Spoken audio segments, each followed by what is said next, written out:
everyone, and welcome back to another episode of Articulating with David Barnett. My name is Anna Thornton, and with me, as always, is the owner and director of the David Barnett Gallery, David Barnett.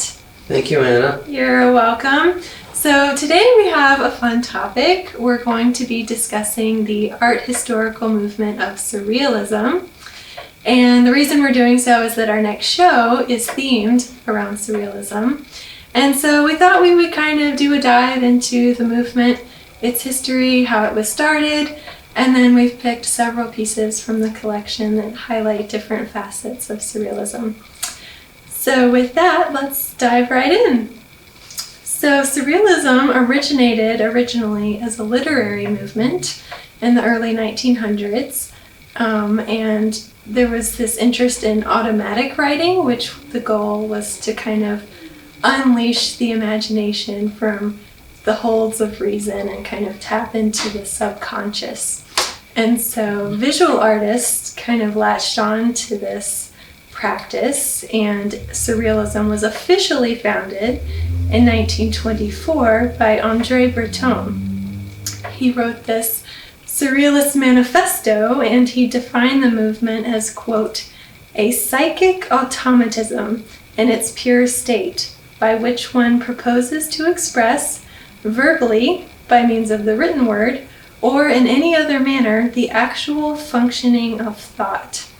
So, with that last phrase, the actual functioning of thought, it seems like the Surrealists were really interested less in kind of contrived ideas and more in tapping into kind of these ideas under the surface.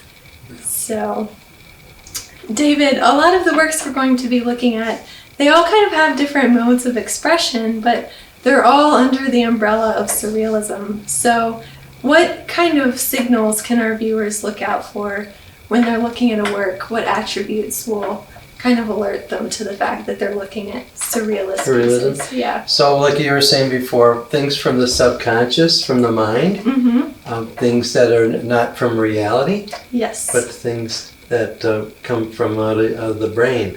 Yes, yeah. Exactly. Yeah, so there can be quite an assortment, a variety of different styles and images from that. You just mentioned automatism, and we'll be discussing later on in the podcast the work of André Masson. Exactly. Who was at the forefront of automatism or automatic drawing, working with a blank sheet of paper or canvas without any preconceived ideas, and then just going from the subconscious, right, and just start making marks and watching the images develop. Exactly.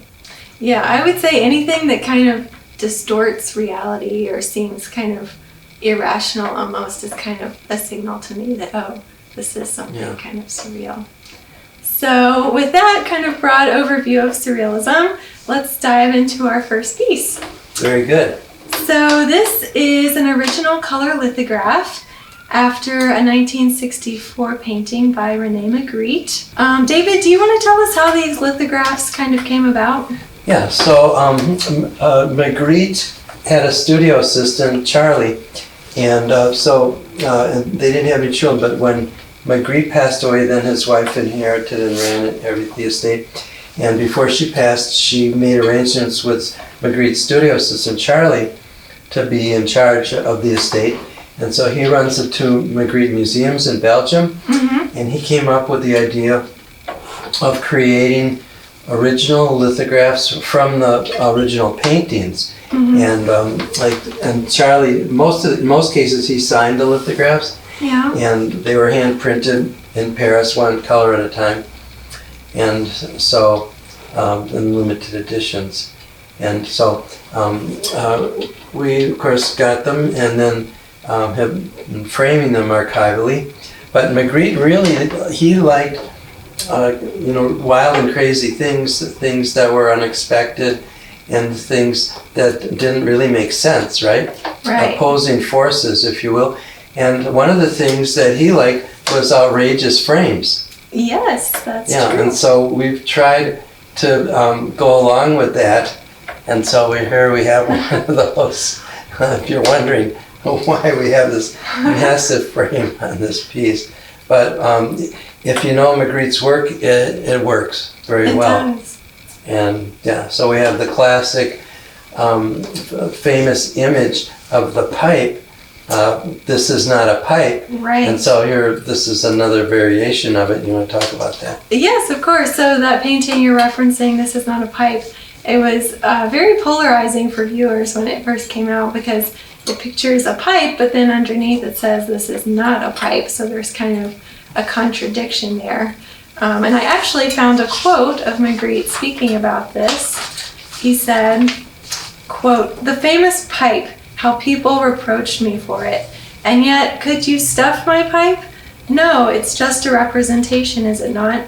So if I had written on my picture, this is a pipe, I would have been lying," end quote.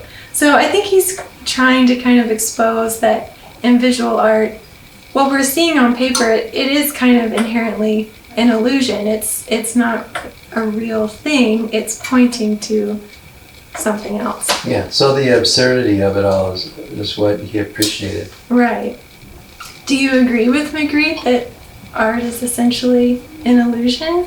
Or do you think you kind of pushed the boundary too far? Well, that's subject for further debate. Okay, well, we'll save that one for another time, I guess.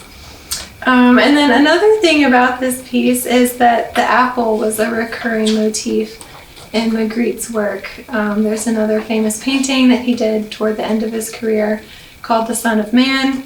It pictures a man wearing a bowler hat, which David is kind of giving a nod to that with his little accessory there today. They made me wear it. And this man's face is mostly kind of obscured by this large apple. And so we see that apple here again in this piece. And, you know, I love my quotes, so I found another quote where he was talking about this painting, The Son of Man. And he said, "Everything we see hides another thing. We always want to see what is hidden behind what we see. There is an interest in what is hidden and what the visible does not show us. This interest can take the form of a fairly intense feeling, a sort of struggle, I would say, between the hidden visible and the apparent visible." So what do you make of that term, the hidden visible? What do you think he's trying to get at? Well, you know, like you were saying, you know, he's all about illusion and opposing forces and magic. Right. Yeah, it's like he's trying to kind of unmask reality. Like what we see initially maybe isn't quite all that's there, and he's trying to dig a little deeper. And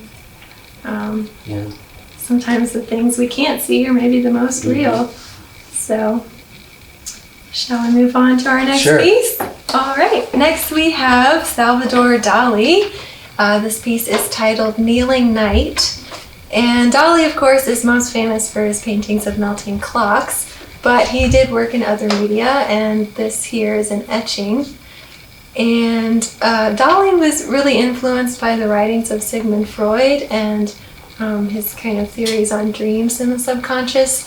And I think we can really see that kind of dreamscape come out in this piece here.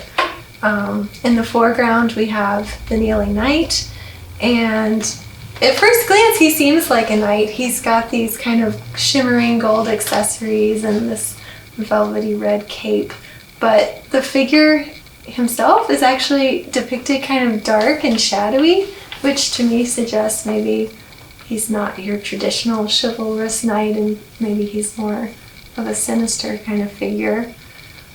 And then after you see him, your eye kind of moves upward to what's going on in the sky, and there's this kind of tangle of bodies, and there's all these limbs, and what appears to be a skeleton kind of pulling this woman out of her body almost, because one of her torso is kind of faced one way, and then her bottom half is facing the other way.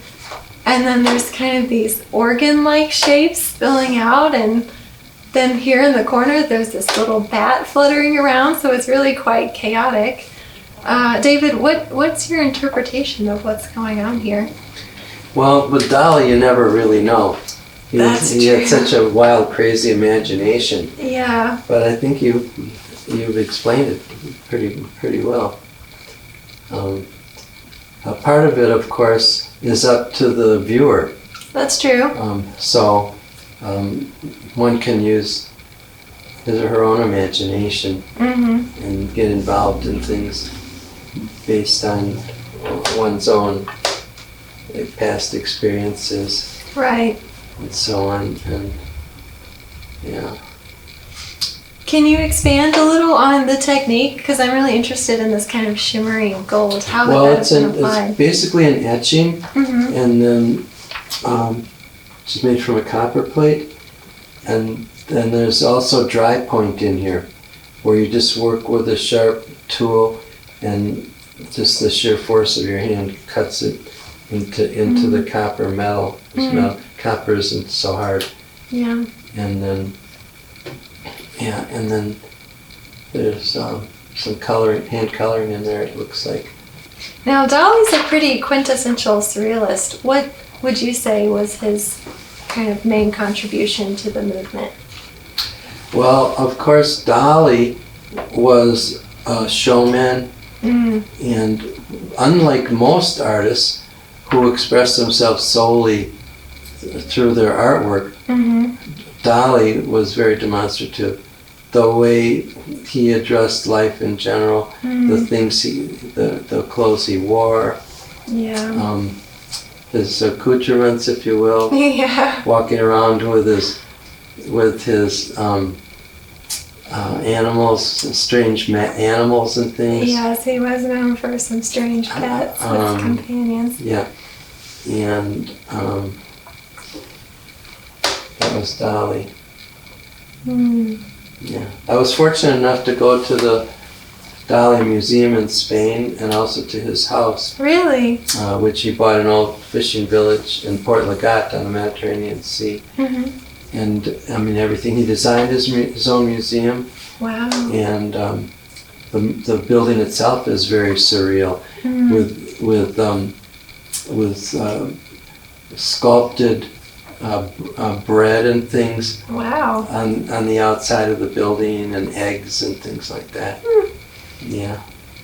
It sounds like he was a surrealist, not just in his art, but in his whole life. He lived that's it. who he was. Yeah. Next up, we have a piece by André Masson. It's titled The Prince Iris, and it's from Masson's Dream Portfolio. And in preparation for this podcast, I was reading about Masson's life, and I learned that when World War I broke out, he joined the French infantry in 1915. He actually fought at the Battle of the Somme, and he sustained a really severe chest wound for which he had to be hospitalized. And then after that, he kind of had a mental breakdown just from all the trauma of war.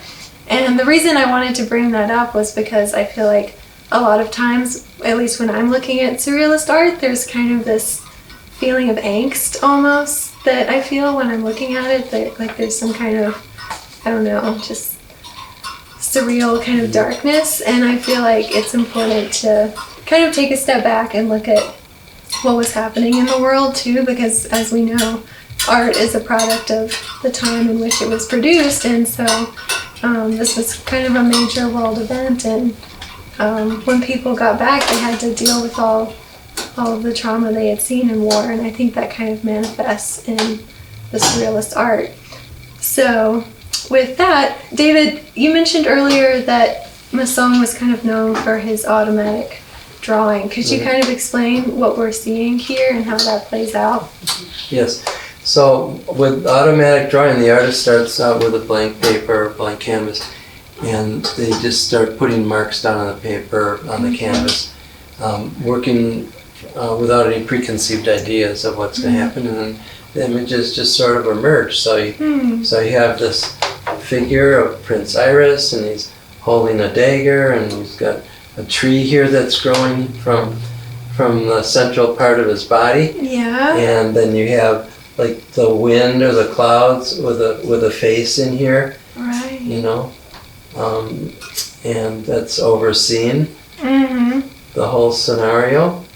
And there's figures over here. Who knows what they're doing? Looks like they have swords. Yeah, so and here's a skull down here. So wow. you start to see all these images that are just emerging from all over the place. Right. The more you look at it, the more you see. Yeah. Yeah. So when the Museum of Modern Art honored Masson in the late 70s with a major exhibition, the director of the Museum of Modern Art wrote in the catalog that the most important influence on Jackson Pollock was Andre Masson. Really? Which I thought was quite fascinating. But then if you looked at the early pieces of Jackson Pollock, where he was under psychoanalysis, you could see the influence, of the surrealism. That makes sense. Under that, so that was kind of fun to read about that and study about that. Yeah, what a great little bit of information. Yeah, what strikes me is that there's kind of these playful elements, like the figure's head is a flower, but then that's kind of juxtaposed with that dagger you pointed out, so there's this kind of tension between something that's so innocent and something that's maybe more dangerous. And very well put. Something also too that kind of strikes me is that even though it's an automatic drawing and he wasn't consciously planning where he was going to put down each mark, as a whole it still feels very unified, which makes me wonder if even if you're kind of suppressing that left brain analytical planning mode, maybe the right brain is still kind of processing the patterns as his hand was moving. Because it feels unified to me. Now we are moving on to a piece by Max Ernst. It's called Untitled, but in parentheses we're calling it Fish, and it was created in 1970. And something kind of important to know about Max Ernst is that he was originally involved with the Dada movement, which preceded Surrealism. And Dada has been described as the anti-art movement because it's so aggressively kind of pushed back against the definition of what art was and how it was made and what it should look like. And as we all know, a very famous example of Dada art is Marcel Duchamp's The Fountain, which had a very polarizing effect on people after it was created. And Duchamp said about this piece, "An ordinary object could be elevated to the dignity of a work of art by the mere choice of an artist." So he kind of developed this idea of the ready-made and how the artist's intention was really what was important in designating a piece as a work of art. So that was kind of what Max Ernst was involved in before he kind of transitioned into Surrealism. So with that in mind, David, do you see any kind of Dada influences popping up in this piece? Well, if you think about the famous images like you were referring to, or Marcel Duchamp's, nude descending the staircase, or the urinal, things like that. I guess you could interpret, here you've got a heart, which is, out of place here. It is. It's very isolated from where it should be. And I don't know what this figure, to me this figure represents, I get a feeling of a religious experience. Interesting. From this. But of course, art is always up to the interpretation of the individual viewer. Yeah. And to me, a great work of art is one that draws the viewer in and can use his or her own imagination as to what they see. How about you? What do you see? When I look at it, I almost get the sense that he's drowning because his eyes are closed and all the blue around him makes me think maybe he's sunk beneath water. And this shape, I don't know, it kind of made me think Life Vest, but I don't know, maybe the Life Vest didn't really work in this case. Very interesting. And then of course we have the fish kind of swimming around inside the figure. So that makes me think maybe what do you think about this? Like here where it's almost like two legs that are like spread far apart, like It Are they is. table legs or what are they, It does. It feels like Or the body is almost from like some kind of from vessel. some being from outer space? Maybe. Or like you were saying, from under the sea, Yeah. which could be too from the fish. Yeah. Oh, yeah. Next up, we have a piece by Man Ray, and Man Ray was one of the only American artists to be a leading figure in the Surrealist movement. He got connected with the Surrealists. First, he met Marcel Duchamp, who we just mentioned was a Dadaist. He met him in New York, and then after that experience, he moved to Paris in 1921, where he got involved with the Surrealists. And he's most notably known for his surrealist photography, but he did work in other mediums as well. And David, remind us, what kind of print is this? This is an original etching. Original etching. And a fun fact about Man Ray is that he currently holds the record for the most expensive photograph ever sold. His piece, Le Violon de Ingres, sold in 2022 for $12.4 million. So it's pretty cool that we have one of those pieces in the collection. So David, tell us, why do you think he decided to put two figures inside the shape of a hand? Well, being a surrealist, I think that, and being a visual artist of extraordinary power, there's a duality there where the fingers actually become the legs, and they're upside down, and so and the arms are the fingers in the hand, and the title Main Ray. So main in French means hand. Right. So there's a play on words there. Oh, I see. And the duality, Right. which is something that's quite prevalent in surrealism. I agree. Mm-hmm. Yeah, I think what you're saying about the duality, he's trying to maybe shake us out of our kind of preconceived notions about what the shape of a hand really means, because I think we're conditioned when we see a shape with 5 little protrusions to automatically think hand, but when he places these figures inside, it kind of makes you question what a hand could be. So, can you tell us this is from his Electromagie series? What is an Electromagie? I wasn't sure. So that was another piece in the series, another etching that we sold previously. Okay. Of a magnet. Oh. Yeah, I did 2 pieces, as you recall, where I took the image of Electromagie and magic, and expanded that, used that as a point of departure for 2 different versions of the work from my famous artist series. Yeah. So you can see what that looks like. Yeah. The magnet. Cool. Now we have a wonderful little gem by Yves Tanguy. And Tanguy was kind of known for doing these kind of misshapen rock-like forms. Would you say this is a typical example of his work, David? Classic Tanguy. Yeah. And his shapes are all kind of amorphous. So what's your approach to kind of deciphering what's going on here? Yeah. So I think it's based on my own reading about the Surrealists and Tanguy in particular, the images that he used from nature and how he adapted those and exaggerated them and made them his own. Yeah, his own world. Yeah. Which you can see in David Whitburn's work too. One of the Milwaukee Surrealists, whose work we have in our nonprofit ART. Exactly. That we will see in the program. We will.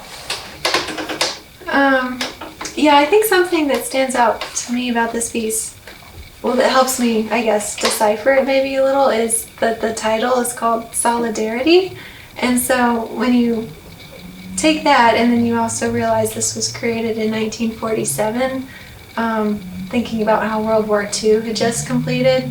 And so, again, the world is kind of turned upside down by war and violence, and maybe this is kind of an expression of wanting to kind of put the pieces back together and find unity again. So that's kind of what I see when I look at it. Good observation. Thank you. Very astute. Thank you.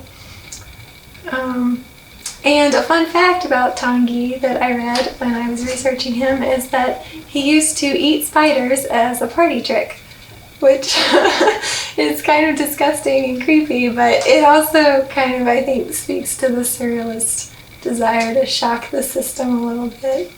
So that's Tanguy. So now we're going to discuss a piece by David.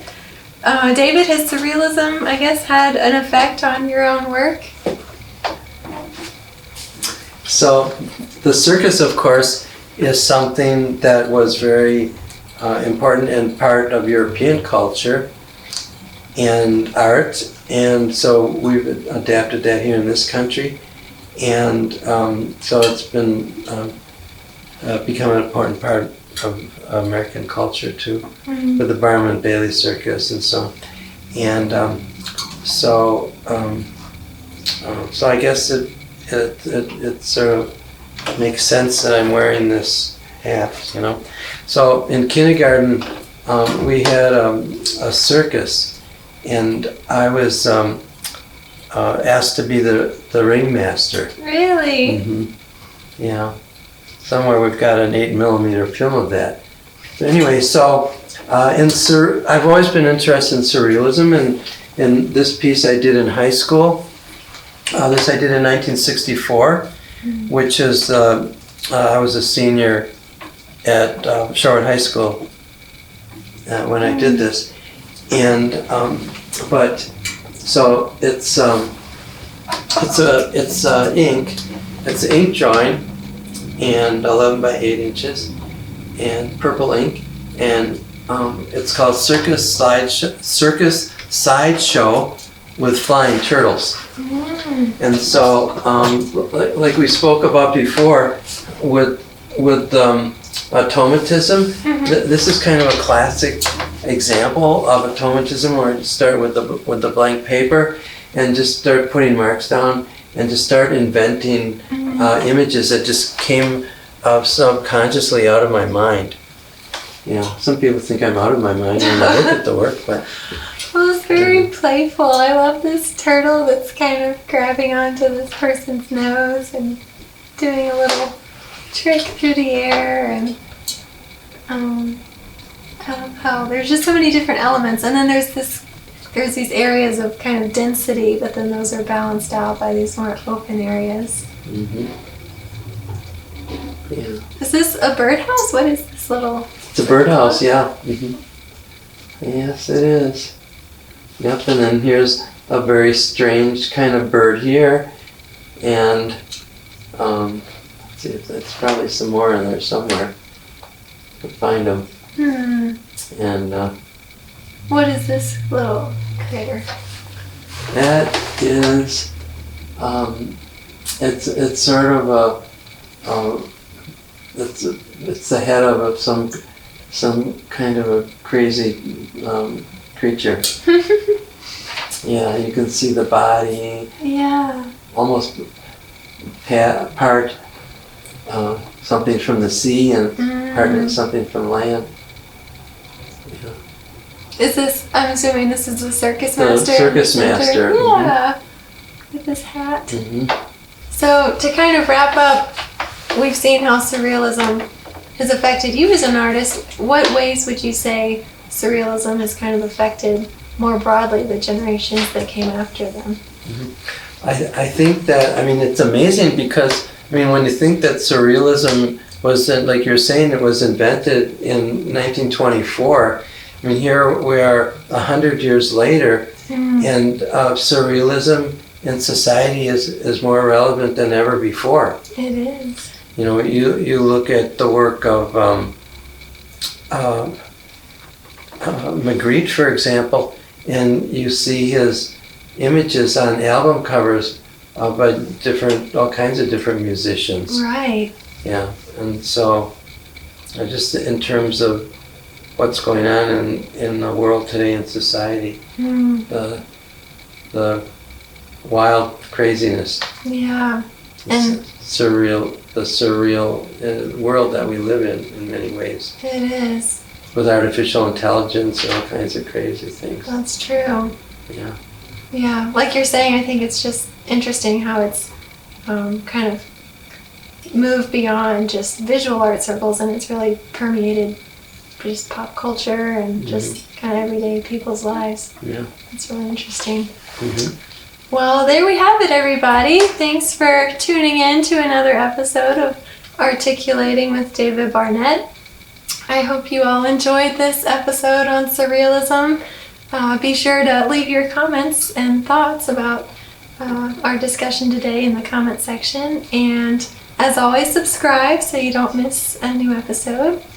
And our exhibition opening for this show is on January 16th, so we would love to see you all there.